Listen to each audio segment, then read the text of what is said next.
अहमदनगर दक्षिणसाठी इच्छुक असलेले निलेश लंके नेमकं काय करणार याची बरीच चर्चा सध्या सुरू आहे। काही दिवसांपूर्वी शरद पवारांची भेट घेतल्यानंतर आज अहमदनगरमधील महाविकास आघाडीच्या बैठकीला देखील निलेश लंकेंनी हजेरी लावली आणि बैठक संपताच मागच्या दरवाजाने निलेश लंके निघून गेले। निलेश लंकेंनी लवकरात लवकर निर्णय घ्यावा असा सूर या बैठकीत उमटल्याची माहिती समोर आली। तर निलेश लंके हे त्यांच्या पत्नी राणी लंके यांच्यासाठी इच्छुक असल्याची माहिती आहे। निलेश लंके यांच्या पत्नी राणी लंके यांनी तसं सूचक विधान देखील केलंय। आगे आगे देखो होता है क्या असं सूचक विधान राणी लंके यांनी केलं।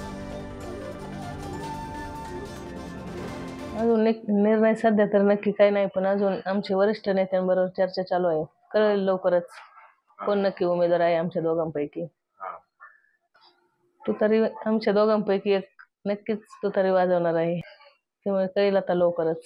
मी जेव्हा मतदारसंघात फिरते त्यांच्या अतिशय आम्हाला आग्रह आहे की तुम्ही दोघांपैकी एक जण लोकसभा लढवे आणि आम्ही अतिशय उत्सुक झालेलो आहे का तुम्हाला आम्ही मतदान कधी करणार आहोत, आणि अतिशय त्यांचा आम्हाला त्या ठिकाणी उत्साह दिसून येतो। तुम्ही आमच्या तालुक्यात लवकरच येत आहेत म्हणून कधी निर्णय आता थोडे लवकरच कळेल। आगे आगे देखो होता है क्या।